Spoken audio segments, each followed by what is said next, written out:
Sir Rajini Rajini இந்த மகளிர் இடஒதுக்கீடு விவகாரத்தில் அது ஒரு பெரிய உத்வேகத்தை ஏற்படுத்தி இருக்கு, அது ஒரு ஆதரவை அதிகப்படுத்தி இருக்குன்னு டிஎம்கே ஒரு கேம்பெயின் பண்ணிட்டு இருக்கும்போது இவர்கள் பெண்களுக்கு கிடைக்க வேண்டிய பிரதிநிதித்துவம் அந்த வாய்ப்பை, வரலாற்று வாய்ப்பை திமுக கெடுத்து இருக்கிறது, எதிர்த்து ஓட்டு போட்டு அப்படிங்கிற ஒரு கேம்பெயினும் பிஜேபியால் முன்வைக்கப்படுகிறது, ஏடிஎம்கேவால் முன்வைக்கப்படுகிறது.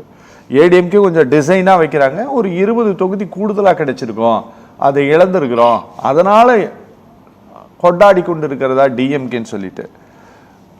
அந்த விஷயம் எப்படி இருக்கு உங்களுக்கு கிரவுண்ட்ல? சார், அதாவது சேலம் மணிகண்டன் சொன்னாரு, செக் கொடுத்ததையும் அந்த கூப்பன் கொடுத்ததையும் கம்பேர் பண்ணி பேசுறாரு சார். அது ரொம்ப தப்பு. கூப்பன் எப்படி இருக்கும்னு சொல்லி மக்கள் கிட்ட கொண்டு போறதுன்றது வேற. செக்ல 10,000 ரூபாவை பிரிண்ட் பண்ணி சைன் போடுற இடத்துல அஇஅதிமுகன்னு சொல்லிட்டு போடுறது section 139 under negotiable instrument act படி அது அதோட ப்ரொவிஷன் இருக்கு. ஏன்னா அவங்க ஃப்ராட் செக் கீழே வரும். அது தெரியாத அண்ணன் மணிகண்டன் தொடர்ந்து அவர் பேச ஆரம்பிச்சதுல இருந்தே அரசியல் விமர்சகராக வந்திருக்கிற துரைபாண்டி அண்ணனும் சரி, எல்லாரையும் ஒருமையிலே பேசி இந்த விவாதத்தை ஒருமையாக கொண்டு ஒருமையில பேசி பேசி இந்த விவாதத்தை ஒரு கெடுக்கக்கூடிய செயலில் அவர் ஈடுபட்டு இருப்பதை நான் வன்மையாக கண்டிக்கிறேன். அவரு தோல்வி பயம் எடப்பாடிக்கு மட்டும் வரல, அந்த மணிகண்டனுக்கு வந்த காரணத்தினால்தான் விவாதத்திலையும் நாகரிகமாக பேசுவதை தவிர்த்து விட்டு அநாகரிகமாக பேசுகிறார். அது ஒண்ணு சார். அவர் சொல்றாரு அரவிந்த் கெஜ்ரிவால் ஏன் வந்தாரு, அரவிந்த் கெஜ்ரிவாலை ஏன் கூட்டிட்டு வராங்க சார். திமுக கூட்டணியில இருக்கக்கூடிய கட்சிகளுக்கும் கருத்து வேறுபாடுகள் இருக்கலாம், ஆனால் அவங்க எல்லாருமே ஒன்றிணையது எங்க தெரியுமா? முத்துவேல் கருணாநிதி ஸ்டாலின் ஒரு தலைவர் இருக்கிறார் பாருங்க, அந்த தலைவருக்காகத்தான் நீங்க பிரச்சாரம் பண்றாங்க. கூட்டணிக்குள்ள கருத்து மோதல்கள் கூட இருக்கலாம், ஆனால் ஒரு தலைவர் நாட்டை காப்பாத்துறாரு, ஒரு தலைவர் தமிழ்நாட்டை காப்பாத்துறாரு, அந்த தலைவனுக்காக போய் பிரச்சாரம் பண்ணிட்டு வரலான்னு சொல்லிட்டு அரவிந்த் கெஜ்ரிவால் வராரு. ராகுல் காந்தி ஏன் சார் வரலையா சார்? துறையூர் பார்க்கல, பொன்னேரியில பேசுனதை பார்க்கல, திருப்பூர்ல பேசுனது பார்க்கல, நீங்க தொடர்ந்து எங்க பேசுறதும் பார்க்காத வந்தா இப்படிதான் நீங்க.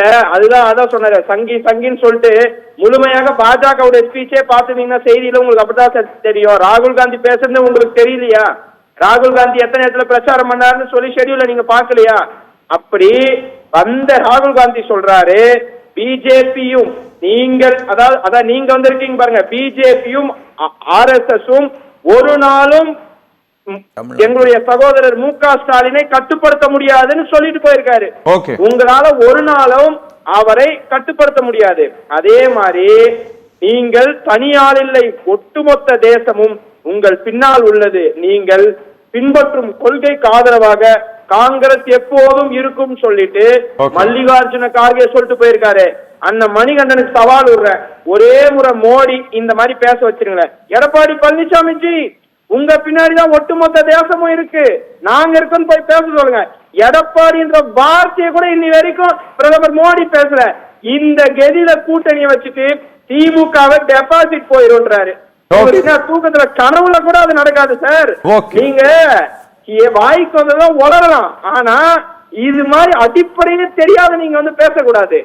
அதாவது பிரதமர் மோடி ஒரு இடத்துலயாவது பேசியிருக்காரா சொல்லுங்க. எடப்பாடி பழனிசாமி வார்த்தை கூட இது மென்ஷன் பண்ணல. அதனால நாங்க என்ன சொல்றோம்னா, இங்கே வருகிற கட்சி தலைவர்கள் வராங்க, வந்துட்டு எந்த மாதிரியான அவர்கள் பிரச்சாரம் செய்து விட்டு போறாங்கன்னு பாருங்க. பாஜக வராங்க, ஆனால் பாஜகவை சார்ந்தவர்கள் ஒரு இடத்துலயாவது அமித்ஷா மோடியும் எடப்பாடின்ற வார்த்தை கிடையாது, அதிமுக வார்த்தை கிடையாது. அப்படிப்பட்ட ஒரு கூட்டணியை வைத்துக் கொண்டு, அதே மாதிரி நீங்க இதை நீங்க ஒரு கேள்வி கேட்டீங்க, அந்த மகளிருக்கான இடஒதுக்கீடு அந்த இது மசோதாவை திமுக நிறுத்திவிட்டது என்று பாஜக சொல்கிறார்களே அப்படின்னு. சார், இவர்கள் இது எடுத்த முயற்சி என்ன தெரியுமா? தேர்தல் திமுக காரங்க வேலை செஞ்சுட்டு இருப்பாங்க, 5 மாநில தேர்தல் நடைபெறுகிறது. இந்த டைம்ல மகளிர் மசோதான் உன்னை முன்னிறுத்தி டீலிமிட்டேஷன் இதை நிறைவேற்றி விட்டு சென்று விடலாம் என்ற கணக்கை வைத்தார்கள். அந்த கணக்கு தோற்று இருக்கிறது.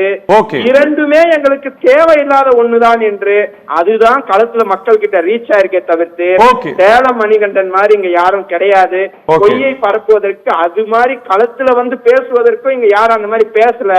ஏன்னா அது ஒரு பொய்யான விஷயம். அண்ணனை போல பொய்யை பேசுவதற்கு இங்க யாரும் கிடையாது. அதனால அந்த மாதிரியான ஒரு கருத்து களத்திலே எடுபடவில்லை. சரி, நல்லது.